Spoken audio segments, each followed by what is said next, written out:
And I'll get the Kaplans to let us do bong hits in the back or something. Just kidding. Quick question, real quick. If you're Jewish and you go to a Jewish deli, do you expect... Do you get like a nod? Do you get like an extra couple slices of pastrami? No, because honestly, when I'm in a Jewish deli... Your sandwich and you've got like maybe a half-inch higher, I'm going to be like, what the fuck? Honestly, like I said, it's a dying culture. Not many people know it. So when you go to Jewish delis, you look around and everybody looks like a Jew. It's like, oh, that's when I walk in with that. you. Well, you'd have the friend. You're like, oh, that's the friend that got turned on to good Jew food, or you got the wife. You're like that. You're like, there's no way she's Jewish. She's way too hot. I'm just kidding. Jewish women are beautiful. I'm just kidding. Jewish women are beautiful. You might have to in Israel. No, wait, I cut that out. I'm sorry. I'm sorry for all my sistren, but yeah, you let yourself go. So for all of you bad historians over here, what happened to Colombian? What happened to Sin Semilla? What happened to Acapulco Gold? What happened to Sin Semilla? Well, in the beginning, this is actually a good, so when I was very fortunate to be where I was when I was and to become like who I am in the industry. When I was growing weed, there wasn't skunk, there wasn't, blueberry, there wasn't there was skunk, so that was one of the first ones. But there wasn't like all these crazy flavors. There wasn't like sherbet and cupcake everything was named from the region that it was grown. So you got Acapulco Gold, you got Colombian, Maui Wowie, Jamaican brickweed. Everything was named. Goat was like the sexy verb. Well, that was one of the first. So, and that has actually an interesting history here in Colorado, because allegedly Golden Goat is from here. Because it was named after the jelly factory. That was the goat jelly factory, and the weed tasted like goat, or like jelly or whatever, so they named it after the jelly factory, which is Golden Goat. Anyway, I'm sidetracking. Back in the day, everything was named after where it was from.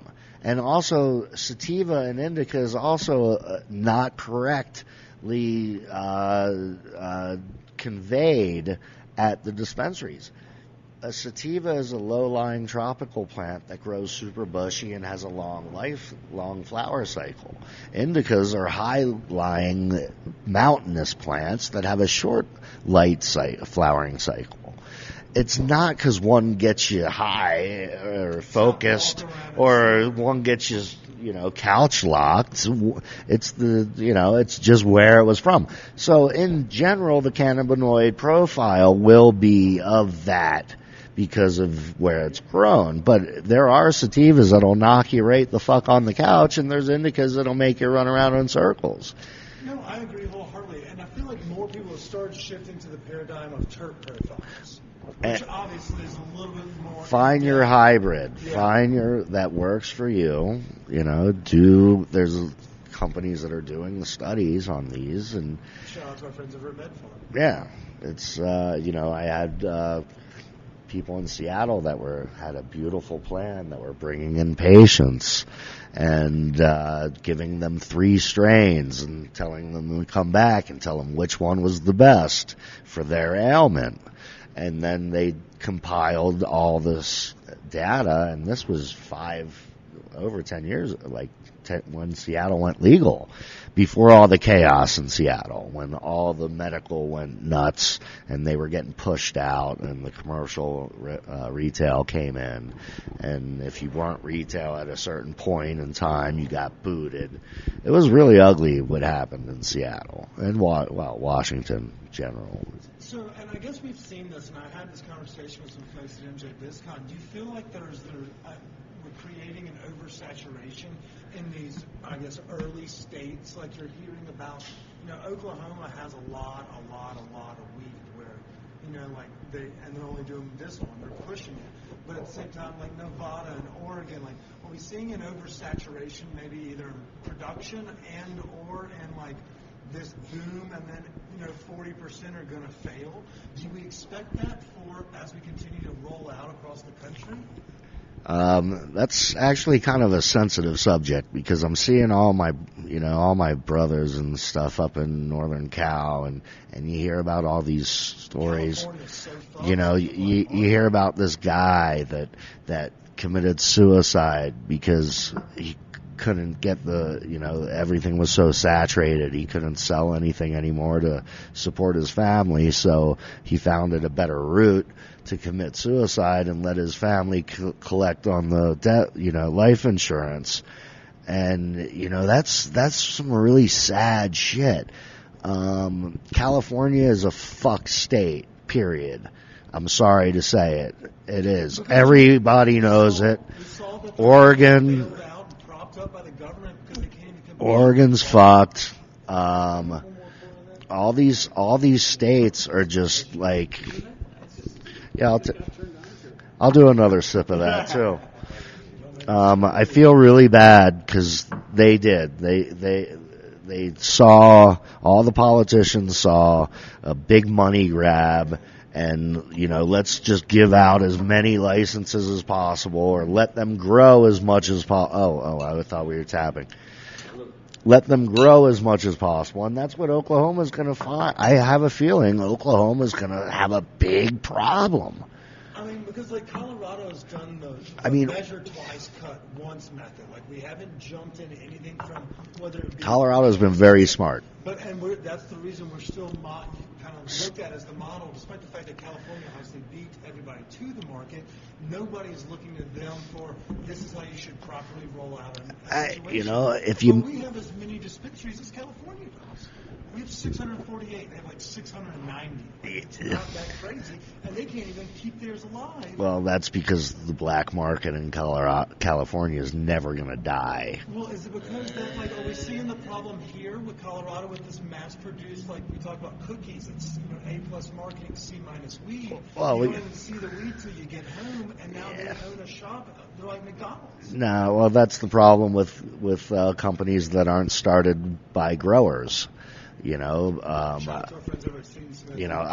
not going to name any names, but the whole cookies family. Shout out to the cookies family. They built cookies. But they're not using their. They built. No, they're all gone. There's nobody from the original cookies fam is there that I know of. There may be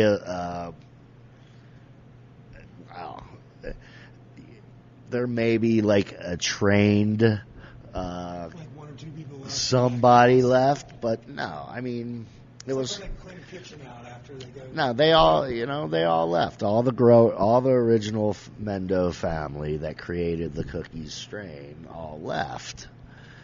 And I'm going to partner up with them. I like what you did there. Well, again, we are really good at promoting cannabis. Oh, they believe in the vision that I do, Well, they believe in the vision, cannabis. But yeah. That just kind of dated me, I guess, in relation to the whole industry and the whole. Oh, it's so different. The whole culture. Oh yeah, buddy. There was no. It was the black market industry at that time. When we named it Kush, there was only for me it was skunk. The 70s, man. Yeah, well, thank you. Now you unleashed a whole story. Oh man! Yeah, when I start getting off on history and stuff, yeah. Sometimes they start to do these old school specials, at some of these places. Yeah. What was that, Chris? It said love and old school. I'm sure you got that one out of there. Oh shit. Oh, that's fucking But no, I think there's very few legends left. Jack Herrera's dead. everybody that. What do you think about these like Ooh, I musicians remember and I Seth smoked a lot of Rogen? that weed. Yeah, That was named Jack Herrera. he was a god of the industry, and there's not many of us. I don't want to say I was a god of the industry, but there's the Godfathers. I'm the last one that I know of that's left, other than J.J. Edwards, who inherited. He's a great director of movies. No, J.J. Edwards, Top Dog Seeds, fucking, he created Diesel, and then A.J. Sour Diesel, all the Chem Dog strains when, Chem was away. J.J. did all the work on all the new Chem stuff. I know you have Kemi Jones. That definitely came from. So there's like maybe a handful of us left. Well, Hopefully I can keep living long enough to make an even larger name. Fuck you! You have the best accounting attorney, or best whatever. I have the best trademark attorney. Yeah, I hope I live long enough to see that happen. Yeah, I can't wait to see someone's balls off. Every day I thank God I'm alive. Well, what do you think about the fact that the scene has kind of shifted, and like you see the Lil Waynes and the Seth Rogens, people that have made their bones being stoners, are now taking their hand as being a creator or a grower in this instance. That's kind of where I'm leading, I guess, into it. No, I'm going to be the only one that was a true grower in the industry. Yeah, but like, That's do you find it's like, is well, it resentful? not Do you the lose- only one, do you but lose shelf from space that. because Lil Wayne comes in, like, is it competitive or is it more of a collaborated market? If I went into a dispensary and I saw 2 jars and one said grown by Bubba Kush and one Lil Wayne, I'd probably buy the Bubba Kush jar. But the weird thing is that you are probably a split vote on that. Or let's Like, use J.J. Edwards. So when I go into this is a perfect. Kardashian's face is on it. If she has weed, you're talking about the largest weed company in the country. It could be swag. It could be what Gene was smoking. Growing up. And if Kim's face was on it, they'd sell it all. Well, that is a big problem, and not a big problem at the same time. So, I talk to a lot of these companies, and they're just, I give them I'm like, hey, here's the opportunity to grow Bubba Kush brand quality, weed and brand it with my name, blah, blah, blah.